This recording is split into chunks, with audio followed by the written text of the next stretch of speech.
जनतेशी बोलत असताना एक महत्त्वाचा विषय जो मुंबईतला आम्ही घोटाळा लोकांसमोर आणला तो म्हणजे रस्त्यांचा घोटाळा होता. मेगा टेंडर्स, त्याच्यात 3-4 गोष्टी प्रामुख्याने तुमच्यासमोर आणत होतो आम्ही. एक तर स्केल, की एवढे सगळे मोठे रस्ते 400 किलोमीटरचे रस्ते हे शक्य आहेत का.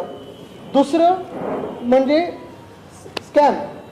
ह्याच्यात मी सतत सांगत होतो की साधारणपणे 48%हून जास्ती या एस्केलेटेड प्राईसला कॉन्ट्रॅक्टर्सना काम देण्यात येत होतं. आणि तिसरं म्हणजे कॅटलायझेशनची शक्यता आहे, कारण 5 कॉन्ट्रॅक्टर्सना बरोबर 5 कामं मिळालेली आहेत, म्हणजे एक एक काम प्रत्येकाला मिळालेलं आहे.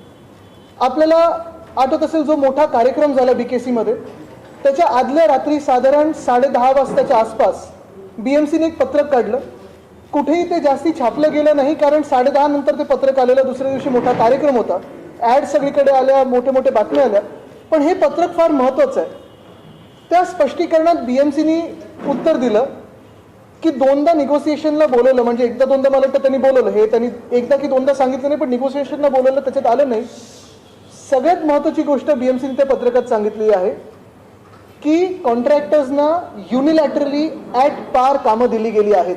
ॲट पार म्हणजे साधारणपणे सरासरी जो एस्टिमेट प्राईस BMCने SOR वाढवल्यानंतर काढलेली त्याच किमतीला कॉन्ट्रॅक्टर्सना निगोसिएशन न करता, टेंडर प्रोसेस न मानता, न जुमानता कामं दिली गेली. याचा अर्थ काय होतो? पहिला अर्थ म्हणजे आम्ही जे सतत प्रश्न विचारत होतो ते योग्य प्रश्न होते. त्याच्यात कुठे ना कुठेतरी घोळ आहे, गैरवर्तन आहे, घोटाळा आहे, फिस्कल मिसमॅनेजमेंट आहे, पैशाची मिसमॅनेजमेंट आहे. आणि आपण घेतलेल्या प्रश्नांमुळे साधारणपणे 450 कोटी मुंबईचे आपण वाचवले, कारण त्यांनी ॲट पार ही कामं दिली. पण ह्याचा दुसरा अर्थ हा पण लागतो की ॲट पार कामं दिली म्हणजे ज्या किमती BMCने ठरवल्या त्या किमतीला दिली, पण त्याच्याचबरोबर युनिलॅटरली दिली, म्हणजे कुठेही चर्चा न करता दिली, निगोसिएशन न करता दिली. म्हणजे ह्याच्यात झालंय काय? सोप्या भाषेत BMCने किंमत ठरवली, BMCने कॉन्ट्रॅक्टर आर्बिटरीली ठरवले आणि त्यांना कामं देऊन ठेवली. कुठेही मार्केट टेस्ट केलं नाही, कुठेही अजून कोणी बिडर्स येतात की नाही हे ठरवलं नाही. आणि म्हणून मी पुन्हा एकदा विचारतोय BMCला की हा घोटाळा तर नाही आहे ना. पुन्हा एकदा BMCला विचारतोय मी की ह्याच्यात कुठेतरी गडबड तर होत नाही, घाई गडबड होत नाही ना, कारण एवढं सगळं मोठं काम घेतलेलं आहे, अजून मला कुठेही कामं नवीन सुरू झालेली दिसत नाही. तुम्हाला दिसतात का? मी तुम्हाला विचारतो, कॉन्क्रिटीकरणची कामं एक तर शक्य एवढी असतात का, गरज असते का, आणि कामं सुरू झाली आहेत का? आणि तिसरी गोष्ट म्हणजे हे जर तुम्हीच किंमत ठरवली असेल, SOR तुम्हीच वाढवला असेल आणि मार्केट न टेस्ट करता, निगोसिएशन न करता, टेंडर प्रोसेस न फॉलो करता आता तुम्ही युनिलॅटरली कामं दिली, म्हणजे तुम्ही टेंडर्सला तुम्ही अनादर करून तशी तशी कामं दिलीत. कुठेतरी हे कॅटलायझेशन नाही आहे ना. आणि म्हणून मी आज आपल्या माध्यमातून सांगतोय की ज्या मिनिटाला BMCच्या निवडणुका होतील तेव्हा शिवसेनेचं जेव्हा सरकार येईल आणि राज्यात पण सरकार येईल, ह्या पूर्ण घोटाळ्याची आम्ही सखोल चौकशी करू आणि जे ह्याच्यात कुठेही कोणाला फायदा झाला असेल त्याच्यावर योग्य ती कारवाई करू, हे आज मी तुमच्या माध्यमातून सांगतोय. पण हा झाला BMCचा विषय आणि ह्याच्यावर मी पुढे जे काही योग्य ती कायदेशीर कारवाई आहे त्याच्या पाठी लागणार आहे आम्ही. दुसरा महत्त्वाचा विषय येतो तो जो मला आपण साधारण मागच्या आठवड्यात विचारत होतात, तो म्हणजे डायव्हॉर्सचा. आता डायव्हॉर्सबद्दल मला माहित नाही आपण किती लोकांनी ऐकलं असेल. आज एक लेख पण वाचला मी की अमुक मोठी फिगर दिली आहे, 1.5 लाख कोटी आणि असं आणि तसं, जणू काय आत्ताच सगळी ही इन्व्हेस्टमेंट ह्या गेल्या 3-4 दिवसात आलेली आहे. पण थोडं खोल अभ्यास केला आपण, थोडं ट्वीट्स बघितले, थोडं त्यांच्या जे काही कामाची एक पद्धत आहे तिथे, कारण डायव्हॉर्सला मागच्या वर्षी मी देखील गेलो, देसाई साहेब देखील होते, आम्ही सगळेच, नितीन राऊत साहेब होते, आम्ही पण तिथे जाऊन आलो आणि तिथे आम्ही कामं नीट महाराष्ट्रासाठी जी करायची असतात तिथे जाऊन काँग्रेसमध्ये ते बोलायचं असतं, वेगळ्या MOU साईन करायचे असतात, हे आम्ही पण केलेलं आहे. आता जर आपण ह्या डायव्हॉर्सच्या ट्रिपची थोडा चांगला अभ्यास केला डायव्हर्सच्या ट्रिपबद्दल, तर असं कळून येतं की महाराष्ट्र सरकारच्या जो काही तिथे एक पवेलियन होतं किंवा महाराष्ट्र सरकारचा जो अधिकृत कार्यक्रम होता तो एकंदर 4 दिवसाचा असेल असं आम्हाला वाटतं, कारण 16 ते 20 असा कार्यक्रम ठरला होता. आता ह्याच्यावर अंदाजे खर्च जो आम्हाला कळत आहे आणि तो अजून वाढण्याची शक्यता आहे तो साधारणपणे 35 ते 40 कोटीच्या घरात आहे. म्हणजे 4 दिवसासाठी 40 कोटी जर आपण पकडले सरासरी, अजूनही काही कदाचित नवीन खर्च येऊ शकतो, कारण अजून तिथे मित्रपरिवार गेलेला त्यांचा, काही वेगळ्या गाड्या वापरल्या गेल्या वगैरे, त्या खोलात मला जायचं नाही. पण हे सगळं होत असताना जर 35 ते 40 कोटी साधारण 4 दिवसावर खर्च येत असेल तर पर डे खर्च जर आपण मोजला तर साधारण 7.5 कोटी ते 10 कोटी पर डे खर्च असं मोजायला हरकत नाही. म्हणजे तुम्ही विचार करा, 10 कोटी प्रत्येक दिवसाला त्यांनी तिथे खर्च केलेला आहे. ठीक आहे, मोठं पॅव्हिलियन घेतलं असेल, जे काही त्यांना खर्च, आता काय की सरकारमध्ये खर्च दाखवायचा कसा हे योग्य रीतीने त्यांना माहिती असतं. पण हे जरी झालं तरी अजून एक महत्त्वाची गोष्ट म्हणजे ह्या डॅव्होसला जाताना जे घटनाबाह्य मुख्यमंत्री आहेत त्यांनी चार्टर विमानाचा वापर केला. साधारणपणे 2 ते 2.5 कोटी ह्याच्यावर खर्च झाला असेल. हा देखील खर्च राज्यावर चाललेला आहे. मग तो MIDCतून दाखवतील की उद्योग खात्यातून दाखवतील मला माहित नाही, ते दाखवणार खर्च. पण मुद्दा असा येतो, माझा आक्षेप ह्या चार्टर विमानाला नाहीये, मुळीच नाही. ठीक आहे, मुख्यमंत्री चाललेत, काही महत्त्वाच्या बैठका असतात, जाऊ शकतात, वेळेत जायचं असेल, डेलिगेशन घेऊन जायचं असेल, तो खर्च योग्य असेल. पण तुम्ही मला सांगा, जेव्हा तुम्ही कमर्शियल विमान सोडून देता आणि चार्टरचं विमान घेता, तुम्ही ते चार्टर प्लेन वेळेवर पोचायला घेता की उशिरा पोचायला घेता? कारण 16 तारीख जो पहिला दिवस होता, ज्या दिवशी अनेक बैठका होत्या, ते काही इंडस्ट्रीजचे त्यांना भेटणार होते, त्यांचे मला पण मेसेज आले की आज मुख्यमंत्री आलेच नाहीत. थोडी माहिती घेतल्यानंतर असं कळलं की मुख्यमंत्री साधारण दुपारी 3-3:15 वाजता झ्युरिकला पोचले आणि त्यानंतर 4:30-5 वाजता 16 तारखेला पोचले डॅव्हॉसमध्ये. डॅव्हॉसचा पहिला दिवस 16 तारीख होता आणि मला आठवतं की मागच्या वर्षी इथे माझ्याकडे आमचं हे पण शेड्यूल आहे, 22 मे 2022ला पहिला दिवस होता आणि आम्ही उद्घाटन आमच्या पॅव्हिलियनचं सकाळी 8:30 वाजता केलेलं. हे घटनाबाह्य मुख्यमंत्री जेव्हा गेले तेव्हा उद्घाटन पहिल्या दिवशी संध्याकाळी 6:30-7ला केलेलं आहे. म्हणजे तुम्ही विचार करा, 40 कोटीचा खर्च, जायला चार्टर विमान, म्हणजे तुम्ही वेळेवर पोहोचेल ह्याच्यासाठी, आणि एवढं सगळं करून ज्या दिवशी ज्या बैठका महत्त्वाच्या असतात त्या सोडून संध्याकाळी जेव्हा डॅव्होस साधारणपणे शांत होतं, कारण बिझनेस डे हा सकाळी 7:30 ते संध्याकाळी 7 पर्यंत चालतो, पोचल्यानंतर 1-2 बैठका झाल्या असतील, पण आधीच्या ज्या बैठका होत्या त्या रद्द झालेल्या आहेत. आणि म्हणून मुख्यमंत्र्यांचं शेड्यूल किंवा बैठकांचं कुठेही आम्हाला दिसलेलं नाही. तुम्ही त्यांचं CMOचं हँडल बघा, उद्योग मंत्र्यांचे ट्विट्स बघा, MIDCने ते एक सुद्धा ट्विट केलंच नाही. म्हणजे MIDCचे CEO हे तिथे गेले होते की नव्हते इथपासून सुरुवात होते, कारण आम्हाला कळतं गेले होते, पण एक सुद्धा ट्विटरच्या फोटोमध्ये नाही, एक सुद्धा फोटोमध्ये नाही. म्हणजे हा प्रकार नक्की काय? डेलिगेशनमध्ये कोण कोण होतं? अधिकृतरित्या कोण होतं? अनधिकृतरित्या कोण होतं? मित्रपरिवार सोबत गेलेले का? मग ते कुठे राहिलेले? त्याचा खर्च कोणी केलेला? गाड्यांचा खर्च कोणी केलेला? हे सगळं लोकांसमोर येणं गरजेचं आहे. पण जसं मी सांगितलं, 4 दिवस साधारणपणे 35 ते 40 कोटीचा आज खर्च झाला. मुख्यमंत्री गेले 16 तारखेला संध्याकाळी 5:30 वाजता तिथे पोहोचले. 6-6:30 वाजता उद्घाटन झाल्यानंतर 1-2 बैठका झाल्या, पण तो दिवस तिथेच संपला. 16 तारीख ही अशीच निघून गेली. महाराष्ट्रासाठी ज्या महत्त्वाच्या बैठका घ्यायच्या होत्या त्या सगळ्या तिथेच थांबल्या आणि घेतल्या नाही बैठका. 17 तारीख उजाडली. 17 तारखेला जर आपण बघितलं, डॅव्होसमध्ये जो दिवस सुरू होतो, जसं मी सांगितलं 7-7:30ला सुरू होतो. ट्विट्स थोडे लेट आले असतील, अपेक्षा आहे वेळेवर सुरू झाले असतील बैठका. पण जे काही MOUs करायचे होते ते मग 11-11:30 वाजता मला वाटतं त्यांची एक काँग्रेस, जी तिथे काँग्रेस बोलतात त्याला, ते म्हणजे लगेच काँग्रेसमध्ये गेले नाहीत, ते आधी जाणार होते, आता नाही, ते आता दुसऱ्या पक्षात गेले. पण तिकडचं जे काँग्रेस आहे त्या काँग्रेसमध्ये त्यांना बोलायला एक स्लॉट होता. योगायोगाने त्याच काँग्रेसमध्ये मला बोलायला 3 स्लॉट मिळालेले त्यावेळी. यंदा मुख्यमंत्री असताना देखील एक स्लॉट मिळाला. त्यांनी शाश्वत विकासावर मला वाटतं काहीतरी भाषण दिलेलं आहे. आता मला ते खरं ऐकायचं आहे भाषण, मी शोधतोय, कारण आरेची झाडं कापल्यानंतर, मग ते काय जंगलाच्या खालतून टनेल काढल्यानंतर मुंबईचं जोशीमठ करायला निघालेले मुख्यमंत्री हे नक्की शाश्वत विकासावर काय बोलणार हे मला थोडी उत्सुकता आहे. पण हे जरी असलं तरी 17 तारीख जे काही बैठका झाल्या असतील, लगेच 17 तारखेला संध्याकाळी 7-7:30ला तिथून निघाले आणि मुंबईला आले. म्हणजे तुम्ही विचार करा, हे एवढं हास्यास्पद आहे की जे मुख्यमंत्री चार्टर घेऊन जातात खरं वेळेत पोचायला पाहिजे, कारण हे नुसतं स्वतःसाठी नाही, तर हे राज्यासाठी, महाराष्ट्रासाठी महत्त्वाचं आहे, देशासाठी महत्त्वाचं आहे. आपल्याला आठवत असेल जे इंटरव्ह्यू तिथे पण केलेले आपल्याच चॅनल्सवर, तिथे हेच सांगत होतो की देशात कुठेही गुंतवणूक गेली तरी महत्त्वाची आहे, कारण प्रत्येक राज्य हे पुढे आलं पाहिजे आणि गुंतवणूक देशासाठी महत्त्वाची असते. पण जेव्हा आपल्या देशातले एका महत्त्वाच्या राज्यातले मुख्यमंत्रीच लेट पोचतात, कदाचित जगाला दाखवायचं असेल की आम्हाला काही पडली नाहीये, मग दुसऱ्या दिवशी 2-3 लोकांना सांगतात की आम्ही कोणाचे माणूस आहोत आणि मग परत संध्याकाळी निघून येतात झपाट्याने. नुसतं तुम्हाला जर सांगायचं होतं तुम्ही कोणाचे माणूस आहात, तर तुम्ही इथूनच तर 33 देशांनी ज्यांनी तुमच्या गद्दारीची नोंद घेतली त्यांना ईमेल करू शकले असतात. त्याच्यावर 40 कोटी खर्च करण्याची गरज काय? आणि मग जो महाराष्ट्राचं जे स्टेट डिनर होतं ते सगळे झाल्यानंतर निघाले. बरं, आता ह्याच्यात महत्त्वाची आणि दुसरी पुढची बाब, हे सगळं होत असताना अजूनही कुठच्या भेटी झाल्या, कुठचं शेड्यूल काही आमच्या लोकांसमोर आलं नाही, जनतेसमोर आलं नाही. आमचं शेड्यूल मी तुम्हाला हाती देतो, तुम्ही बघा. आमच्या सगळ्या बैठका, सगळे फोटोज हे ट्विटरवर आहेत. कारण सकाळी 8:30ला आम्ही जे सुरू करायचो, 7:30 पासून सुरुवात व्हायची दिवसाची, तर रात्री 10-10:30 पर्यंत आमच्या बैठका चालायच्या आणि ते जग जाहीर आहेत. पण ज्या कंपन्यांबरोबर यांनी MOU केलेले आहेत, काय सांगितलं होतं आपल्याला आधी, की साधारणपणे 1,37,666 कोटी एवढे MOU झालेले आहेत. बरोबर ना, एवढी इन्व्हेस्टमेंट होणार आहे. प्रपोज न्यू इन्व्हेस्टमेंट एवढी आहे, 1,37,666 crores. आता ह्याच्यात गंमत अशी आहे की 13 डिसेंबर 2022 जेव्हा कॅबिनेट सब कमिटीची बैठक झाली, तेव्हा 4 कंपन्या ज्या त्यांनी डॅव्हसमध्ये दाखवल्या, त्या बरोबर त्याच कंपन्या, त्या 4 कंपन्या त्या 13 डिसेंबरच्या प्रेस नोटमध्ये. म्हणजे कुठच्या कंपन्या आहेत त्या?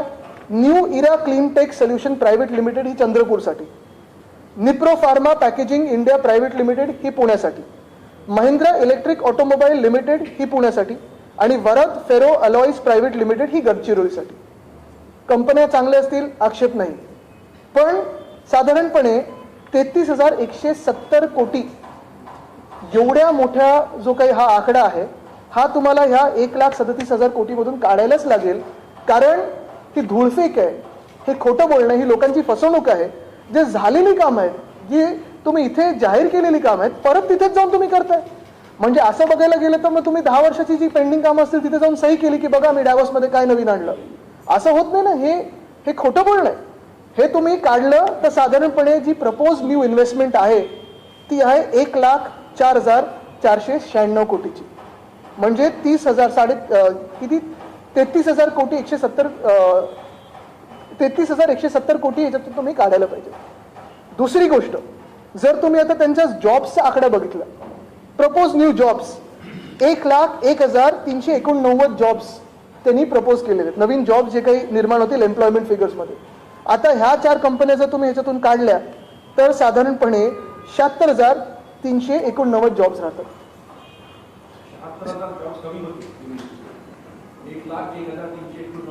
त्याच्यातून मी जे वजा केलं तुम्हाला दाखवतो, तुम्हाला कॅल्क्युलेशन पण देतो, माझ्याकडे कॅल्क्युलेशन आहे पूर्ण. साधारणपणे 25,000 जॉब्स तुम्हाला कमी करायला लागतील, 76,000 जॉब्स राहतील. आणि तिसरी गोष्ट म्हणजे जे प्रपोज न्यू FDI आहे त्याच्यात 73,663 असं प्रपोज न्यू FDI 73,663 crores, त्याच्यातून आपण जर कमी केले तर 71,663 crores राहतात.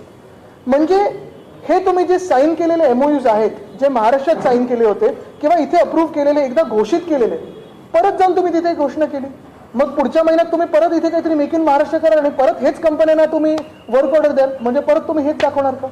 बरं, ह्याच्यात पण एक कंपनी अशी आहे, new era clean tech solution, जी साधारणपणे ह्याच्यात माझ्याकडे त्याची नोंद आहे, 21 जानेवारी 2019ला न्यू अर्थ टेक एनर्जी नावाची कंपनी होती. त्या कंपनीने नाव बदललं आता आणि झाली new era clean tech solution. काम तेच, जागा तीच, डिरेक्टर तेच. असं होऊ शकतं का? म्हणजे त्यावेळी 2019ला जी सही केलेली कंपनी होती त्याचं पुढे काय झालं? ह्या सगळ्या प्रश्नांवर मला वाटतं खूप महत्त्वाचे प्रश्न उद्भवतात. बरं, आता तुम्ही ज्या बाकीच्या पण ज्या कंपन्या बघितल्या तर हॅथवे, बर्कशायर हॅथवे कंपनी जी आहे त्याच्यासाठी काय काय लिहिलं आहे? Residential park, commercial park, smart village in MMR. करणार कुठे? जे ICP आहे, एकदम थ्रिल झाले आमचे उद्योगमंत्री की ICP बरोबर आम्ही करार केला आणि परत स्मार्ट काहीतरी करणार. पण करणार कुठे? त्यांना डिफेन्समध्ये पण जायचंय, IT मध्ये पण जायचंय, सेमीकंडक्टर हब पण करायचं आहे, नॅनो टेक्नॉलॉजी पण करायचं आहे, सगळंच करायचं आहे. ग्रीनको बरोबर त्यांना संभाजीनगरमध्ये हायड्रोजन जनरेशन आणि सोलर जनरेशन करायचं आहे, 2 मेगावॉटचं. ठीक आहे, पण तेवढं करण्यासाठी एम्प्लॉयमेंट किती गरजेचं आहे आणि दाखवले किती? 6,500. असं हे म्हणजे काही ताळमेळच लागत नाही. जे त्यांनी एम्प्लॉयमेंट फिगर्स दाखवलेत, जे त्यांनी काम दाखवलंय किंवा सेक्टर्स दाखवलेत, त्या सेक्टरचा एम्प्लॉयमेंटशी आणि ह्या कंपन्यांशी कुठेही ताळमेळ लागत नाही. आता एक ट्रायटन आहे, त्यांना व्हेकल एन्थुसियास्टसाठी वगैरे काय काय बनवायचं आहे. ठीक आहे, तुम्ही बनवा, पण लोकांना बनवू नका, एवढं माझं स्पष्ट मत आहे. आणि म्हणून हे जे डॅव्हसची ट्रिप होती, घाईघाईत घटनाबाहेर मुख्यमंत्री आले, दुसऱ्या दिवशी आम्हीच केलेली कामं, त्यांचं भूमिपूजन मी उद्घाटन केलं आणि स्वतःचे फोटोज लावलेले. माझं म्हणणं एवढंच आहे की जे मागच्या वेळी देखील आम्ही डॅव्हसला गेलेलो तेव्हा आपल्याला आठवत असेल, सिनार्मास आणि इंडोरामा ह्या 2 कंपन्यांबरोबर आम्ही जो करार केलेला तोच करार ह्यांनी परत एकदा केला आणि घोषित केलं की आम्ही हे आणलं. आत्ताचं जो बघितलं आपण तर 4 दिवसात 40 कोटी खर्च केला. साधारणपणे 20-25 तास इथे थांबले असतील. त्याच्यातून हे जरी 28 तास काम करत असतील 25 तासातून तरी साधारणपणे तिकडची लोक बिझनेस वर्किंग आवर्स किती असतात हे लक्षात घेणं गरजेचं आहे. ज्या त्यांनी कंपन्या सांगितल्या आहेत त्या खरोखर तेवढ्या चांगल्या कंपन्या आहेत का, कुठच्या कंपन्या, त्यांची बॅकग्राऊंड काय, कुठच्या सेक्टरमध्ये जाणार, काही कॉन्क्रीट न दाखवता ह्यांनी असे करार केलेले आहेत. म्हणजे जर सुट्टीच घ्यायची होती, कारण तुम्ही बघा हे सगळं होत असताना उद्योग मंत्र्यांचं मुख्यमंत्र्यांसोबत सोडून 1-2 मला वाटतं व्हिडिओ कॉन्फरन्सिंगचे ट्विट्स म्हणजे तिथे जाऊन इकडे व्हिडिओ कॉन्फरन्सिंग केलंय. पण त्या 10 दिवस मला वाटतं ते जर्मनीला होते आणि मग डॅव्हॉसला गेले. 7-8 दिवसाचा त्यांचा दौरा झाला पण इतर काय त्यांनी दाखवलं, काही दाखवलेलं नाही. हे असं महाराष्ट्राची फसवणूक कधीपर्यंत होत राहणार हा माझा थेट सवाल. आणि म्हणून जसं मी रस्त्यांवर सांगितलं, जसं मी वेदांत फॉक्सकॉनवर सांगितलेलं, तसं मी पुन्हा एकदा चॅलेंज करतोय मुख्यमंत्र्यांना जे घटना बाहेर की चला आमने सामने बसूया, प्रेस समोर बसूया आणि तुम्ही मला नक्की सांगा की तुम्ही त्या 28-29 तासामध्ये डॅव्हॉसने नक्की काय असं केलं ज्याच्यावर तुम्हाला 40 कोटी खर्च करायला लागला आणि महाराष्ट्रासाठी आपण काय कमवलं. कारण हे आकडे ते खरे आकडे आहेत, अजून आकडे येणार आहेत, अजून काही माहिती आहे, पण ती जसं जसं वेळ गरजेप्रमाणे आम्ही तुमच्यासमोर आणत. आप सवाल पूछे तो करेंगे, इनका सवाल लेते फिर आप पे आते.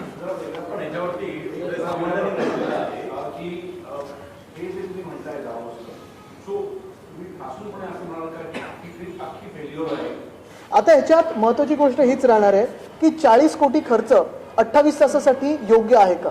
दुसरं चार्टर प्लेन वगैरे ठीक आहे, तो त्यांचा विषय झाला, पण लेट पोचणं किती उचित आहे, कारण हे जागतिक दर्जेचा एक कार्यक्रम होता. आपण काय नक्की ग्लोबल इन्व्हेस्टर्सना मेसेज देतोय.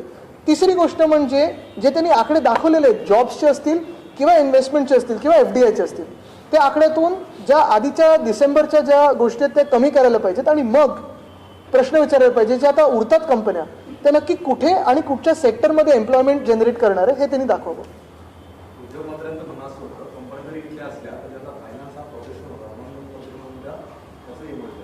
आता त्याच्यात FDIचं सर्टिफिकेट आहे का, त्यांनी FDI प्रूव्ह केलंय का, आता त्या कंपन्या कुठच्या आहेत, आता अर्ध्या कंपन्या त्यांनी कुठचेही देश लावून ठेवलेत. आणि जसं मी सांगितलं माझा आक्षेप इकडच्या कंपन्यांनी तिथे जाऊन पण करण्यासाठी नाहीये, पण इथे तुमची करार झाले, तुम्ही प्रेसमध्ये घोषित केलेलं आहे, प्रेसमध्ये आलेलं आहे आणि तरी तुम्ही त्याच कंपन्या तिथे जाऊन दाखवताय. हे कसं होऊ शकतं बरं. ह्याच्यापेक्षा मुद्दा परत एकदा हाच राहतो की चला मी ह्या 4 कंपन्या ह्याच्यातून कमी पण नाही करत, तरी घेतो 1,37,000 कोटीची इन्व्हेस्टमेंट, तरी एका वेदांता फॉक्सकॉनपेक्षा कमी जो यांनी गमावला. जे यांनी विधान भवनात घोषित केलेलं, जे यांनी 5 सप्टेंबरला पत्र लिहिलेलं, सगळं होऊन देखील वेदांता फॉक्सकॉन दुसऱ्या राज्यात गेलं. अजूनही वेदांता फॉक्सकॉनचं काम सुरू झाल्याचं कळत नाहीये. आज मी पुन्हा एकदा त्यांना अपील करतोय की चला वेदांता फॉक्सकॉनचे जे कोणी डिरेक्टर्स असतील, इन्व्हेस्टर्स असतील, महाराष्ट्रात या. मी या घटना बाहेर मुख्यमंत्र्यांना सांगेन की चला बसा पुन्हा एकदा आणि यांचं काम करून देऊया.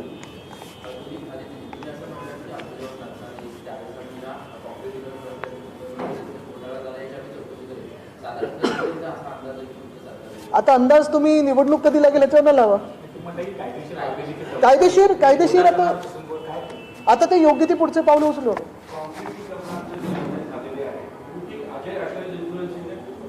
हे कोण आहेत?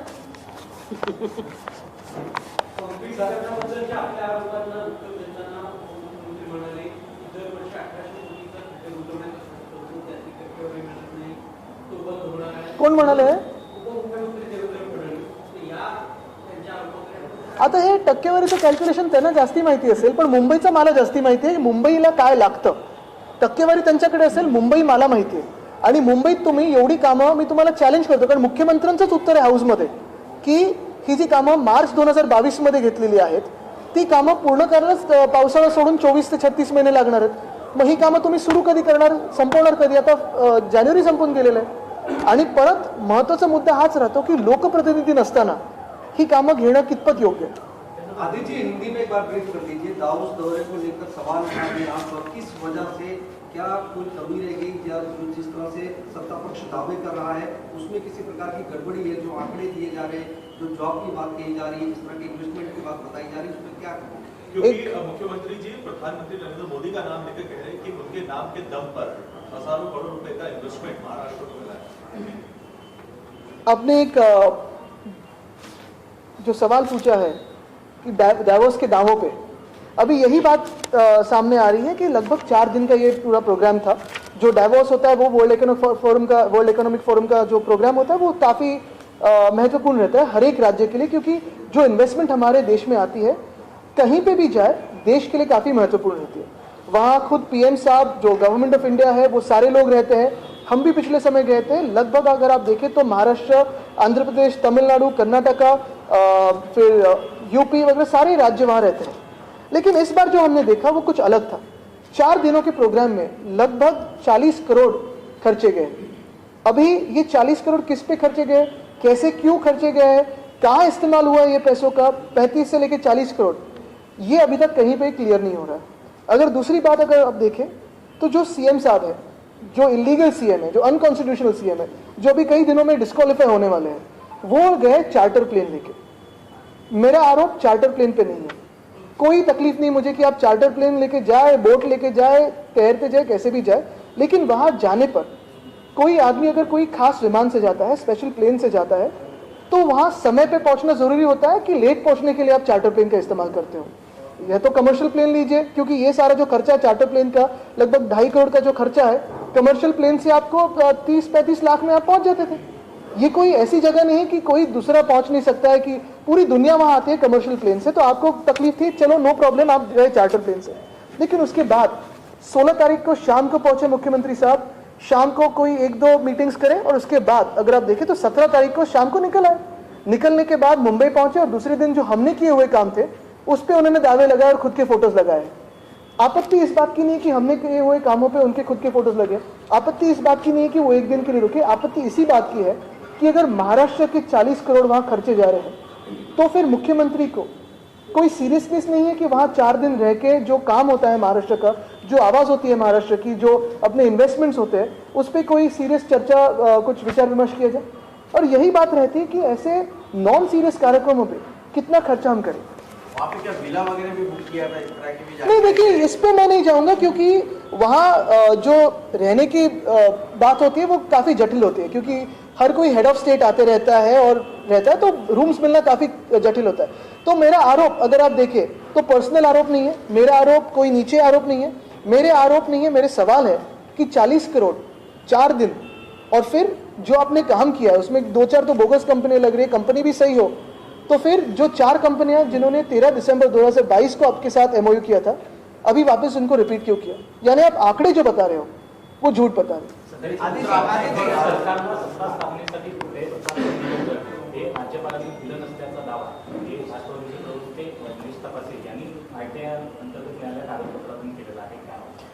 मला वाटतं त्याच्यावर मी लवकरच बोलेन, पण आज हे 2 महत्त्वाचे विषय राहतील, कारण नाही तर विषय राजकारणाकडे जाईल। आपण बघत असाल की ज्या मी विषयांना हात घालतोय कुठेही राजकारण मी आणलेलं नाहीये। राज्यपालांवर बोलणारच आहोत कारण ते महाराष्ट्र द्वेष्टी आहेत। मला वाटतं त्यांनी आता काल निघून जायचं स्वतःहून एक विनंती स्वतः प्रधानमंत्री महोदयांना केलेली आहे। पण महत्त्वाची गोष्ट हीच राहते की हे जे डायव्होर्सचं प्रकरण आहे हे कुठेही राजकीय नाहीये। बघा, मी अजूनही कुठच्या पक्षाचं नाव घेतलेलं नाहीये, कुठेही पर्सनल आरोप केलेला नाहीये, पण एवढंच महत्त्वाचं आहे की माझ्या राज्याचे जर 35 ते 40 कोटी 4 दिवसावर खर्च होत असतील, त्याचं मग आउटपुट काय त्या कार्यक्रमाचं? एक सवाल और है, राज्यपाल ने मुक्त करने की, मतलब महाराष्ट्र से बतौर राज्यपाल अपनी विदाई चाहते हैं, ऐसा उन्होंने इच्छा व्यक्त की है, उस पर आपका क्या कहना है? दूसरा, कल बाला साहेब के तैलचित्र का अनावरण था, आपके परिवार की तरफ से कोई पहुंचा नहीं, उसको लेकर हर पक्ष के अपना अपना कहना है, आपका क्या कहना है? आपके परिवार की तरफ उसका क्या बयान है? मैं यही कहूंगा कि जो मेरे दादाजी मुझसे अपेक्षित करते रहेंगे आज भी कि महाराष्ट्र के सवाल उठाए, तो वही मैं आज करूंगा। आज किसी दूसरे विषय को हाथ नहीं लगाऊंगा, यही बात करूंगा जो रास्ते की है और जो डायव्हर्स की है। देवेंद्र फडणवीस यांनी महाविकास आघाडीच्या सरकारमध्ये संजय पांडे यांना, देवेंद्र फडणवीस यांना अटक करण्याचं टार्गेट दिलं होतं, अशा पद्धतीचं हे मी तर पहिले आपल्याकडून ऐकतोय,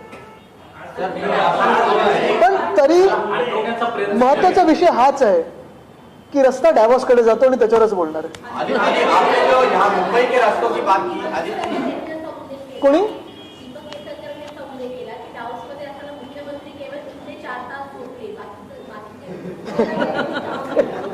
करत काय होते, कारण इतर लोक तर झोपलेले होते। एक एक लेफ्ट राइट करूया. डावोस हमेशा इंटरनेशनल प्लेटफॉर्म होता है, यानी कि आपने कहते हैं डावोस को इम्पोर्टेंस ना देकर मुंबई मेट्रो प्रोजेक्ट पे इनॉग्रेशन दिए हैं महाराष्ट्र के सीएम ने, सारे डावोस के प्रोग्राम शेड्यूल तो छोड़ के यहाँ पे सिर्फ इनॉग्रेशन किया है. मुझे लगता है दोनों को उन्होंने जस्टिस नहीं दिया, क्योंकि अगर आप देखें तो पहली बात यही रहती है कि डावोस में इंडियन प्रेजेंस काफी बड़ा था, पिछले साल भी बड़ा था, इस साल भी बड़ा था, और मैं यही कहते आ रहा हूँ कि हर एक राज्य ने उधर जाना चाहिए, उधर अपने पवेलियन लगाने चाहिए. अगर मैं देखूं तो तेलंगाना का काफी बड़ा पवेलियन रहता है, आंध्र का रहता है, तमिलनाडु का इस बार काफी बड़ा था, महाराष्ट्र ने अच्छी कामगिरी पिछले समय भी की थी, इस बार पवेलियन काफी बड़ा था, लेकिन काम कितना हुआ है मुझे पता नहीं, क्योंकि जो आंकड़े हैं वो ये सरासर बताते हैं कि ये साफ झूठ है. दूसरी बात यही रहती है कि जो अगले दिन उन्होंने आके जो भी कुछ क्लेम किया है, रास्तों का घोटाला तो मैंने लोगों सामने लाया है. दूसरी बात जो उन्होंने करी है एसटीपी की, टेंडर्स कब थे, वर्क ऑर्डर्स कब दी गई, भूमि पूजन कब हो रहा है, 6 महीने के बाद, यही उनका सीरियसनेस है. ये सारी बातें लोगों के सामने है, लोगों के बीच में है, लोगों को पता है कि झूठ बोलने में ये लोग माहिर है. इसी क्वेश्चन के लिए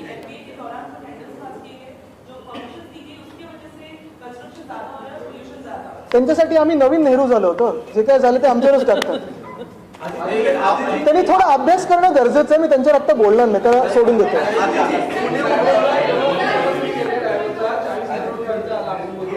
यापूर्वी आपण देखील केला होता, तेव्हा नेमका किती खर्च आला होता, आणि आपण जर या मुख्यमंत्र्यांना कोणते इनपुट भेटत नसतील तर आपण गेलेला तेव्हा कोणकोणते इनपुट होते, कोणकोणते प्रकल्प आलेले. आता मी तुम्हाला सांगतो, तुम्ही प्रश्न चांगला विचारलाय, मागच्या वेळी सारखा कंटाळणार नसेल तर विचारतो. आता खर्च तुम्ही शोधा, कारण आम्हाला माहित नाही, पण मी जर विचारलंय की 10 कोटी पर डे जर खर्च येत असेल तर एका व्यक्तीने तिथे नुसतं 28 तास थांबणं हे योग्य आहे का? मग तुम्ही तेवढाच वेळ का नाही केलं, 2च दिवस का नाही पवेलियन रेंट केले, की 2च दिवस जे काही काम करायचं होतं ते का नाही केलं? 20 कोटीत झालं असतं. चार्टर घेऊन तुम्ही उशिरा पोहोचलात, आम्ही चार्टर घेऊन नव्हतो गेलो, आम्ही रेग्युलर विमानाने गेलेलो. तिसरी गोष्ट म्हणजे जर आपण बघितलं तर पहिल्या दिवशी आमची मीटिंग सकाळी 10 वाजता सुरू झाली, 8-8:30 वाजता आमचं पवेलियन उद्घाटन झालं आपलं महाराष्ट्राचं. पहिली मीटिंग होती संटुरी मीटिंग, संटुरी ग्लोबल बरोबर. दुसरी होती MOU signing with global plastic action partnership. तिसरी मीटिंग होती आंध्र प्रदेशचे मुख्यमंत्री महोदयांबरोबर. चौथी होती UPL बरोबर. 5वी होती ग्रीनको. 6वी होती meeting with UAE minister for environment and climate change Mrs Mariam Mohammed Saeed Al Mehairi. मग जेमिनाय कॉर्पोरेशन बरोबर मीटिंग झाली, BCG बरोबर मीटिंग झाली, HCL बरोबर मीटिंग झाली. मेटाचं रिसेप्शन होतं, जिथे मी त्यांना दाखवलं निक क्लेग, जे ब्रिटनचे डेप्युटी पंतप्रधान राहिलेले आहेत 2010 ते 15 मध्ये. त्यांना मी तिथे दाखवलं की आपण मुंबईमध्ये BMCच्या मार्फत गेल्या जानेवारीमध्ये व्हॉट्सॲपवर चॅटबॉटवर BMCच्या 80 सर्व्हिसेस कशा आणल्या, ते पण बघून थक्क होते की हे व्हॉट्सॲप आणि मेटाच्या मार्फत इथे काम चांगलं चालू आहे. आता मला वाटतं ते बंद झालं असेल. मग वेलकम रिसेप्शन होतं, क्लॉस श्वॉब जे तिकडचे CEO आहेत आणि त्यांच्यासोबत बाकीचा मॅनेजिंग बोर्ड होता. दुसऱ्या दिवशी माझी मीटिंग ऑलिव्हियर श्वॉब बरोबर होती, जे त्यांचे पुढचे हे आहेत. मग रियूज इम्पेरेटिव्हवर चर्चा होती, नायजेल टॉपिंग बरोबर मीटिंग होती, मिनिस्टर ऑफ एन्व्हायरमेंट नेदरलँड्स बरोबर बायलॅटरल झाली. मग फोरम इनिशिएटिव्ह ब्रीफिंग होतं ग्लोबल प्लास्टिक अलायन्सवर, जिथे मी काँग्रेस सेंटरमध्ये दुसऱ्यांदा भाषण दिलं. वॉयजर स्पेस बरोबर मीटिंग झाली, मीटिंग विथ KTR म्हणजे जे तेलंगणाचे आहेत त्यांच्याबरोबर मीटिंग झाली. MOU सायनिंगसाठी आम्ही 2 तास काढून ठेवले, त्याच्यात अनेक MOU साईन झाले. मग युनिलिव्हर बरोबर झाली, एम्ब्रेसिंग क्लायमेट ॲक्शन, त्याच्यात मी परत तिसऱ्यांदा बोललो. लुलू ग्रुप बरोबर मला वाटतं मीटिंग झाली. तिसऱ्या दिवशी आर्सेलर मित्तल बरोबर झाली, DP वर्ल्ड बरोबर झाली, लंच विथ गुगल तिथे झालं. त्याच्यानंतर CPP इन्व्हेस्टमेंट मीटिंग झाली.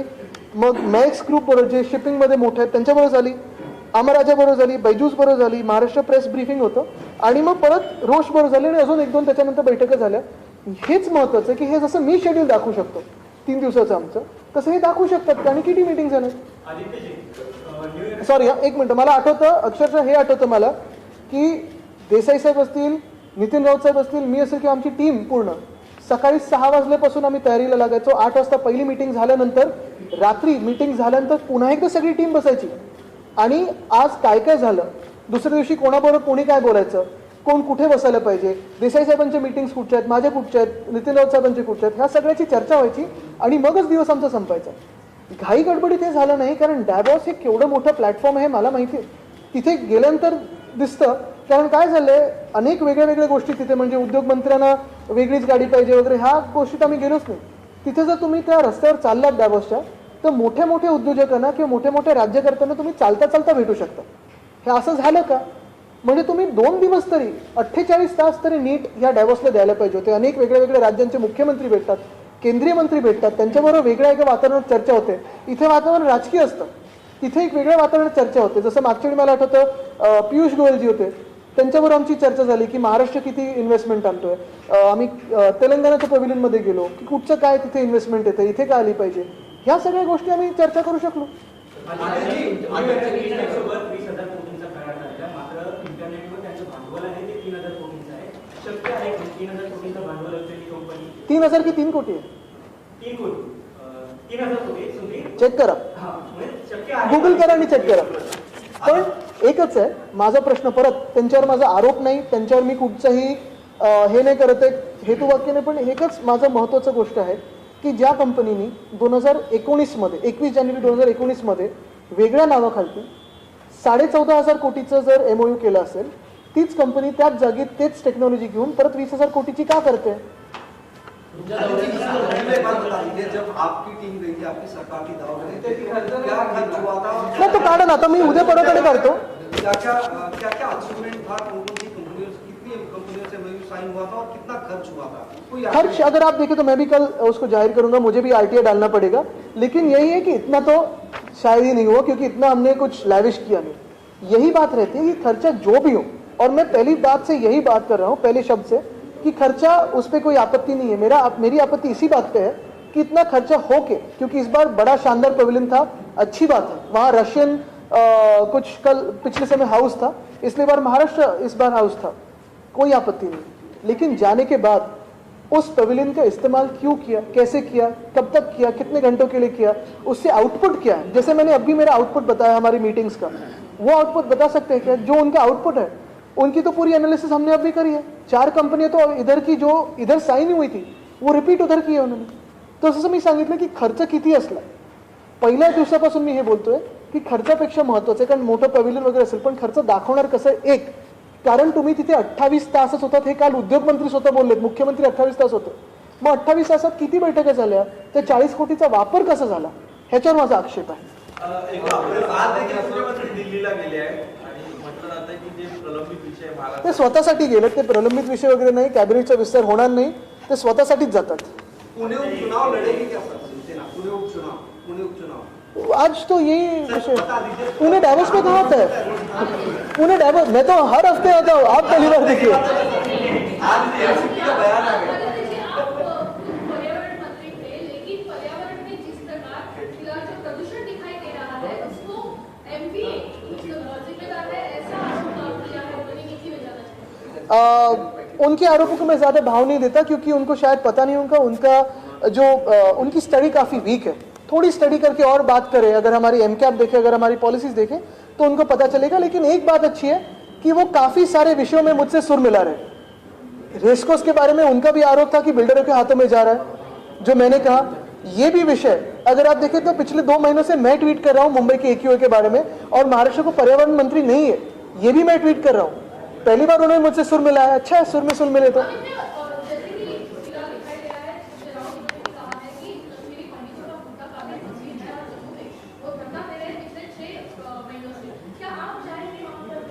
हम यही सोच रहे हैं, उनसे भी बात हो रही है. लेकिन एक बात महत्वपूर्ण यह है कि अगर आप देखें तो महाराष्ट्र के कई इलाकों में अब भी कुछ यात्राएं निकल रही है, कुछ जागरण यात्रा वगैरह ऐसे कुछ निकल रही है. लेकिन ये सरकार किसकी है? ये खुद को तो हिंदुत्ववादी कहते हैं. अगर हमारे टाइम में सेफ थे तो अभी हम सेफ कैसे हुए? और असली मसला यही रहता है कि जो कश्मीरी पंडितों के अभी हाल चल रहे हैं, अगर आप देखें तो वहाँ प्रोटेस्ट करते बैठे हुए हैं, लगभग 6 महीनों से बैठे हुए हैं. प्रियंका जी जाके आई, संजय राउत साहब जाके आए, अभी परसों राहुल जी भी मिलके, राहुल गांधी जी, लेकिन गवर्नमेंट ऑफ इंडिया से कोई भी अभी गया नहीं वहाँ, उनकी बात सुनी नहीं. तो ये एक अहम मुद्दा रहता है. आदित्य सिंह का जीवन सवाल है. पिछले 2 महीने में लगभग 300 ऐसे मोर्चे अलग अलग जिले में निकाले गए. क्या इसके पीछे कोई छुपी हुई एक कह सकते हैं कि राजनीति है जिसको कोशिश की जा रही है? नहीं, शायद उनको भी इस सरकार की चिंता है कि ये सरकार किसकी है. थांबा, पहिलं तर डायव्हर्सच्या दौऱ्यावर बोलूया.